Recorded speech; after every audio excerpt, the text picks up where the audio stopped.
I had always been a creature of the earth, tethered to the ground by responsibilities and the mundane rhythms of life. But recently, I had taken to the skies, figuratively and literally. Drone flying became my escape, my hobby, my passion. The thrill of piloting a small machine high above the world, capturing stunning aerial views, was intoxicating. There was something liberating about it, a sense of freedom that I had long been missing in my daily life. One sunny Saturday, I decided to explore a remote hiking trail I had read about online.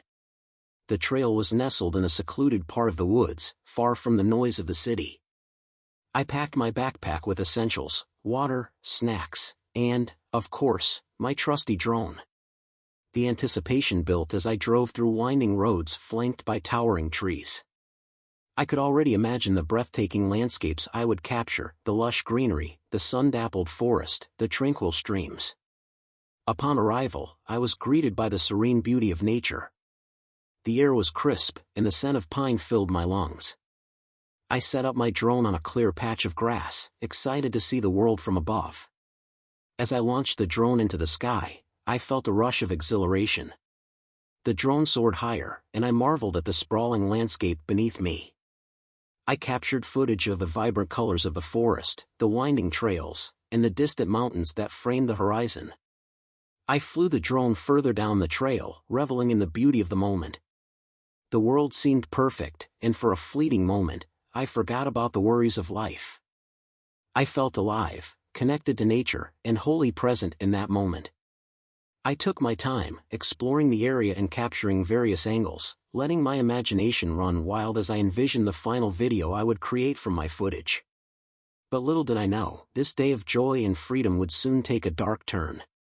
I returned home with a heart full of contentment, eager to review the footage I had captured. As the sun dipped below the horizon, I settled in front of my computer and connected the drone to my laptop. The screen flickered to life, and I began to scroll through the clips, reliving the beauty of the day. It was then, in the midst of my excitement, that I saw something that would change everything. As I sifted through the clips, my heart raced with anticipation. Each frame showcased the natural beauty of the trail, but then, as I scrolled further down, a seemingly innocuous segment caught my eye. I clicked on a clip that showed a clearing just off the path, a spot I hadn't noticed while flying. The drone's camera captured the lush green underbrush, the sunlight filtering through the trees, but then, my heart sank as the focus shifted to two figures in the distance. At first, I thought nothing of it. Perhaps they were fellow hikers enjoying the tranquility of the forest. But as I zoomed in, my breath caught in my throat. The unmistakable silhouette of my wife, Sarah, came into view. She was laughing, a sound that had always filled me with warmth. But in that moment, it felt like ice water coursing through my veins. Next to her stood a man I didn't recognize. He was tall, with dark hair and an easy smile that seemed to light up his face. I felt the world tilt beneath me as I watched the two of them interact, their body language far too intimate for my comfort. They were standing close, whispering secrets that should never have been shared outside the sanctity of our marriage. My heart raced as I replayed the footage, each loop confirming what I desperately hoped wasn't true. Disbelief washed over me. This must be a mistake. Surely, there was a reasonable explanation. Maybe they were just old friends. Perhaps she had met him on a hiking trip, or he was a fellow photographer she had met online. I scoured the footage for any sign of innocence, but each moment I watched felt like a dagger to my heart. The way she threw her head back and laughed, the way he leaned in closer, brushing against her shoulder, it all felt wrong. I felt a tumult of emotions swirling within me, confusion, anger, sadness, and betrayal. I had always trusted Sarah implicitly, never once doubting her loyalty or love. Our marriage, which had once felt like a solid foundation, now seemed like a house of cards ready to collapse under the weight of this revelation. I couldn't wrap my mind around the idea that my wife, the woman I had shared my life with for years, could be involved with someone else. As I replayed the footage over and over, each replay only deepened my sense of despair. I felt like a voyeur, intruding on a secret I was never meant to uncover. I could see the joy on her face, the way she lit up in his presence, and it made my stomach churn. How could she do this to me? How could she betray our vows, our life together, so effortlessly? I paused the video and sat back in my chair, my hands trembling. I stared blankly at the screen, the reality of my situation washing over me in waves. I had to confront her. I couldn't let this go unanswered. I needed to understand what was happening, to hear her side of the story, even if it shattered me in the process. With a heavy heart and a mind racing with questions, I knew I had to gather my thoughts before approaching Sarah. What would I say? How could I even begin to express the turmoil inside me? I felt like a fool, a man blindsided by the very person I had trusted the most. But deep down, I also felt a burning need for justice. I needed to know why, and I needed to make her understand the weight of what she had done. My heart was heavy with the knowledge that our lives might never be the same again. The hours dragged on, each minute stretching into an eternity as I replayed the footage in my mind. The vibrant colors of the forest felt dull and lifeless now, a stark contrast to the vibrant emotions I had experienced just hours ago. The laughter I had cherished now felt like a cruel joke, echoing in my ears as I paced the living room, my heart pounding and my thoughts racing. I could hardly concentrate on anything else. My mind raced through a myriad of scenarios. What if this was just a one-time thing? What if it was something more? The questions tormented me, each one digging deeper into my already fragile state of mind. I felt like I was standing on the edge of a precipice, teetering between the desire to confront her and the fear of what that confrontation might reveal. As I waited for Sarah to come home, I found myself reflecting on our relationship. I thought back to the moments we had shared, the quiet dinners, the laughter, the dreams we had built together. I remembered the way she would curl up next to me on the couch after a long day, her head resting on my shoulder, and how it felt like nothing else in the world mattered in those moments. I had thought we were happy, but now, I couldn't shake the feeling that I had been living in a haze, oblivious to the cracks in our foundation. But then, I also recalled the little things, those moments when she seemed distant, her mind wandering somewhere else. There had been days when I caught her staring out the window, lost in thought. I dismissed it as stress from work or life's pressures, but now those moments felt like warning signs I had ignored. The clues were there, I just hadn't wanted to see them. As the sun began to set, casting a golden glow over everything, I felt a surge of anger mixed with sadness.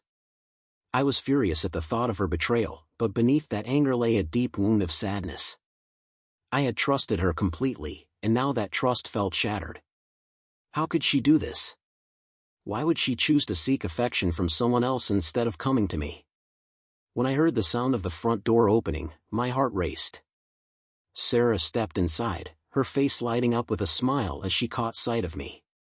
But that smile faltered as she noticed my expression. The cheerful greeting I had anticipated died in my throat, replaced with a heavy silence that hung between us like a thick fog. "Hey, honey. You're home early," she said, her voice bright but laced with uncertainty. "How was your day?" I opened my mouth to respond, but the words caught in my throat. I felt a mixture of anger and heartbreak bubbling to the surface. Instead of answering, I took a deep breath, steeling myself for the confrontation I had been dreading. "Sarah, we need to talk," I said, my voice steady but low. The weight of the moment pressed down on me, and I could see the color drain from her face as she registered the seriousness in my tone. "What's wrong?" she asked, her brow furrowing in concern. I could see her shifting, the lightheartedness of earlier evaporating as she sensed the gravity of the conversation. I hesitated for a moment, searching for the right words, but I knew I had to be direct. "I saw something today. Something I shouldn't have seen." I took a deep breath, my heart racing as I prepared to reveal the truth. "I captured footage of you with another man while I was flying the drone." Her face went pale, and for a moment, I thought she might collapse. The silence that followed felt deafening, and I could see a whirlwind of emotions flickering across her face: shock, fear, and something else. Guilt? "Wait, what are you talking about?" she stammered, her voice trembling. "This doesn't make any sense." I felt a surge of frustration. "Don't play dumb with me, Sarah. I saw you. I saw the way you were with him. You can't deny it." My voice rose, filled with a mix of anger and anguish. How could you do this to us? She looked away, her eyes darting to the ground as if searching for an escape. I didn't mean for you to find out like this, she whispered, her voice barely audible. Then what was it, Sarah? I pressed, my heart racing. What were you doing with him? How long has this been going on? Tears filled her eyes, and for a moment, I felt a flicker of sympathy. But the anger and betrayal overshadowed it. I needed answers, not excuses. I can explain, she said, her voice trembling. It was a mistake, a moment of weakness. I didn't plan any of this. Moments of weakness? I echoed, my voice rising once more. What does that even mean? You think that makes it okay? You were out there with him, laughing and sharing things that should have been ours. The tension in the room was palpable, and I could see the weight of my words sinking in. The reality of our situation loomed over us like a dark cloud, and I realized that nothing would ever be the same again. The air in the room felt heavy, charged with unspoken words and emotions that threatened to spill over. Sarah stood there, her body tense, as if she were bracing for impact. I could see the moisture gathering in her eyes, and a part of me wanted to reach out, to comfort her. But the betrayal coursing through my veins held me back. I felt like I was standing on a precipice, staring into the abyss of our fractured relationship. I need you to tell me everything, I said, my voice steady but laced with pain. How long has this been going on? Was it just a fling? Or is there more to it? She swallowed hard, her gaze flickering to the floor as if it held the answers we both sought.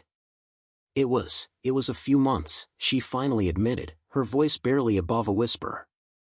I didn't mean to fall for him. It just happened. My heart sank further. A few months? The weight of her admission crashed over me like a tidal wave, threatening to drown out the remnants of our love. I felt sick, a gnawing emptiness settling in my stomach. You just let it happen? You didn't think about me, about us? I did think about you, she protested, her voice rising in desperation. But I felt so alone. Things have been difficult between us for a while now, and I didn't know how to talk to you about it. I thought I could fix it myself. By cheating on me? I shot back, incredulous. How does that fix anything? You think that running to someone else would solve our problems? You could have come to me, Sarah. You could have told me how you felt. I was scared, she exclaimed, her voice cracking. I didn't want to hurt you. I thought I could handle it, that it wouldn't mean anything. But it turned into something more, and I was too deep to pull back. I felt a sharp pain in my chest, a mix of anger and sorrow. So you chose to betray me instead? You chose to share your life with someone else? How could you think that was okay? I don't know, she cried, tears streaming down her cheeks. I made a mistake, a terrible mistake. I never wanted to hurt you. I love you. Please believe me. Love. The word hung in the air, heavy and ironic. How could she say she loved me when she had been so willing to throw it all away? If you loved me, you wouldn't have done this, I said, my voice cold and distant. You wouldn't have let someone else into our lives, into our marriage. The silence that followed was deafening. I could see the anguish in her eyes, but it was overshadowed by my own heartbreak. I felt betrayed, not just by her actions, but by the fact that we had let our relationship come to this point. The love we had once shared felt like a distant memory, overshadowed by the reality of her infidelity. I don't know what to do, she said finally, her voice trembling. I want to fix this. I want to make things right. Make things right? I echoed, incredulous. How do you propose to do that? You've shattered my trust, Sarah. You've broken the very foundation of our marriage. I'll do anything, she pleaded, stepping closer to me, her eyes searching mine for any sign of hope. Just tell me what you need from me. I'll fight for us. I'll go to therapy, I'll be honest, I'll do whatever it takes. I shook my head, feeling the weight of her words but unable to accept them. You think that's enough? You think a few sessions or some promises can erase what you've done? The anger bubbled up again, and I struggled to contain it. "You've betrayed me in the worst possible way, and now you expect me to just forgive and forget?" "I don't expect you to forgive me right away," she said, her voice breaking. "I just want a chance to show you that I can change, that I can be the wife you deserve." The desperation in her voice tugged at something deep within me, a flicker of the love I still felt for her. But it was buried beneath layers of hurt and betrayal. I wanted to believe her, I wanted to believe that we could overcome this. But the scars of her actions were etched deep, and I wasn't sure if I could ever heal. "Sarah, I need time," I said finally, my voice softer but still filled with pain. "I can't make any promises right now. I need to think about what I want, about what's best for me." She nodded, her expression a mixture of relief and despair. "I understand," she whispered, her voice trembling. "I'll give you space. Just know that I love you and that I'm willing to fight for us." As she stepped back, the distance between us felt like an insurmountable chasm. I watched her retreat, my heart heavy with uncertainty. The woman I had loved and trusted stood before me, but she was also a stranger, a woman who had made choices that had irrevocably changed our lives. The tension hung in the air like a storm cloud, and I knew that this was only the beginning of a long, painful journey. I had to confront my own feelings, my own desires, and decide if I could ever trust her again. The days following our confrontation were a blur of emotions. I found myself navigating a tumultuous sea of feelings: anger, sadness, confusion, and an overwhelming sense of betrayal. Each morning, I would wake up and feel the weight of reality pressing down on me, a reminder that everything I thought I knew had been turned upside down. I would lie in bed, staring at the ceiling, replaying the events of that day over and over in my mind, searching for answers I wasn't sure existed. Sarah kept her distance, giving me the space I had requested, but her presence lingered like a ghost in the house. I would catch glimpses of her, moving quietly through our home, and I felt a pang of loss each time. The laughter that once filled our rooms was replaced by a heavy silence, a constant reminder of the fracture in our relationship. I missed the small moments, the shared coffee in the morning, the light teasing, the comfort of her presence beside me. But those moments felt tainted now, overshadowed by the knowledge of her betrayal. I found solace in the outdoors, often retreating to the hiking trails I had once enjoyed with my drone. The fresh air and the beauty of nature offered a temporary escape from the chaos of my thoughts. I would hike for hours, trying to clear my mind, but the images of Sarah with that man haunted me. Each step felt heavy with the weight of my heartache, and I couldn't shake the feeling that I was walking through a fog, lost and disoriented. As I spent more time alone, I began to reflect on our relationship leading up to this moment. I thought about the signs I had overlooked, the late nights at work, the vague excuses, the moments when she seemed distant and preoccupied. It was as if I had been wearing blinders, refusing to see the truth that was right in front of me. I had always believed in our love, but now I questioned if I had been naive. Had I allowed my trust in her to blind me to the reality of our struggles? I recalled the conversations we had about our future, the dreams we had shared. We had talked about building a life together, starting a family, and growing old side by side. But now, those conversations felt like distant echoes, tainted by the knowledge of her infidelity. I felt a deep sense of loss, not just for the love we had, but for the future I had envisioned. In the evenings, I would sit in silence, my thoughts a chaotic whirlwind. I missed the intimacy we had shared, the connection that once felt unbreakable. But now, every time I thought of her, I was reminded of the betrayal. I struggled to reconcile the woman I loved with the one who had hurt me so deeply. I wanted to believe that people could change, that love could conquer all, but doubt lingered like a shadow, gnawing at my heart. It was during one of these reflective evenings that I received a text from Sarah. "Can we talk? I miss you," it read. My heart raced at the sight of her name on my phone. Part of me longed to reach out, to hear her voice and see the remorse in her eyes. But another part of me was still too wounded, too broken to engage. I stared at the message, torn between the desire for closure and the fear of reopening old wounds. I knew that whatever conversation we had would be crucial, but I also feared it would lead me deeper into the mire of emotions I was struggling to navigate. After a long internal struggle, I decided to respond. "I need more time," I typed back, my fingers trembling. "I'm not ready to talk just yet." I hit send, feeling both a sense of relief and regret. I wanted to avoid a confrontation, but I also knew that I couldn't ignore the reality of our situation forever.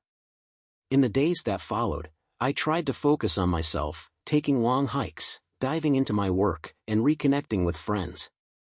I sought distractions to keep my mind occupied, but the truth was always there, lurking just beneath the surface. I was grappling with the realization that our marriage was in jeopardy, and I had to confront the possibility that it might be irreparable. Despite everything, a part of me still wanted to believe in the love we had built.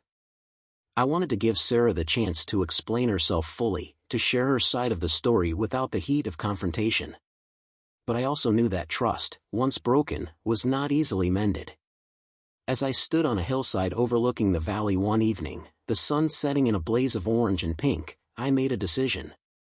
I would give myself the time I needed to heal, to process my emotions, and to understand what I truly wanted. I would confront Sarah again, but this time, it would be on my terms. I needed to hear her out, to understand her motivations, and to gauge whether there was still a flicker of hope for us. But as I reflected on everything, I couldn't shake the feeling that our relationship had forever changed.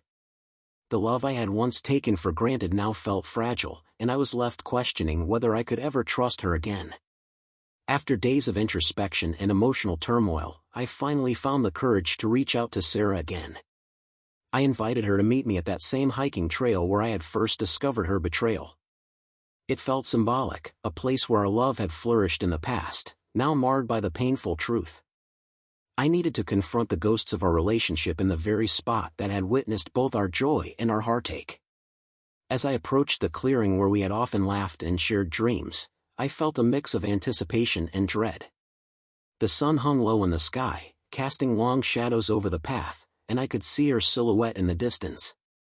She stood there, looking small and vulnerable, her hands nervously twisting in front of her as I drew closer. "Hey," I said softly, my voice barely above a whisper.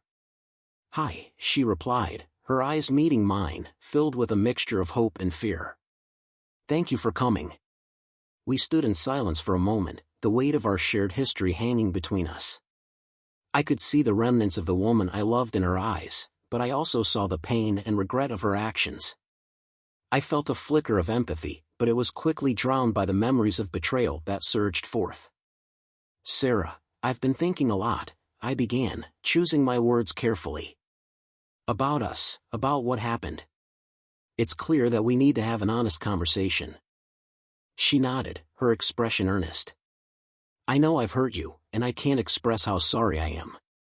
I never wanted to betray your trust. I've been a fool, and I wish I could take it all back." "Regret doesn't change what you did," I replied, my voice steady but firm. "I need to understand why this happened. What were you feeling that led you to seek comfort in someone else?" She took a deep breath, and I could see the struggle in her eyes as she tried to articulate her thoughts. "I felt lonely, like we were growing apart. I thought I could handle it, but I didn't realize how wrong I was until it was too late. I let my insecurities and fears take control, and I made a terrible choice." "Loneliness isn't an excuse for infidelity," I said, my heart aching with each word. "We were supposed to be partners. You could have come to me. We could have worked through it together." "I know," she said, tears welling in her eyes. "I was scared. I didn't want to burden you with my feelings. I thought I could fix it on my own, but I only ended up hurting you." I took a moment to process her words, the pain of her betrayal still fresh in my mind. "Sarah, trust is the foundation of any relationship. You've shattered mine, and it's going to take time to rebuild it, if that's even possible." "I understand," she whispered, her voice trembling. "I'm willing to do whatever it takes to earn back your trust. I'll go to counseling, I'll be transparent, and I'll work on myself. I love you, and I don't want to lose you." Her words struck a chord within me, a flicker of hope igniting amidst the rubble of my heart. But I couldn't ignore the reality of what had happened. "Love isn't enough to fix this, Sarah. I need to see genuine change, and I need time to process everything. I can't promise you anything right now. I'll wait, she said, her voice filled with determination. I'll do whatever it takes. Just please don't give up on us. As I looked into her eyes, I saw a mixture of desperation and hope. A part of me wanted to reach out, to embrace her and tell her that everything would be okay, but I knew that I had to remain firm. I needed to protect myself, to ensure that I didn't fall back into old patterns of blind trust without the necessary healing. I won't make any decisions today, I said finally, my voice softer. But I need to think about what I want for my future, our future. I need to know if reconciliation is even possible. She nodded, her expression a mix of relief and sorrow. I understand. Please take all the time you need. I'll be here, ready to fight for us. As we stood in the clearing, the sun began to dip below the horizon, casting a warm glow over us. I couldn't help but feel the weight of uncertainty pressing down on my shoulders. The path ahead was unclear, fraught with challenges and emotional upheaval.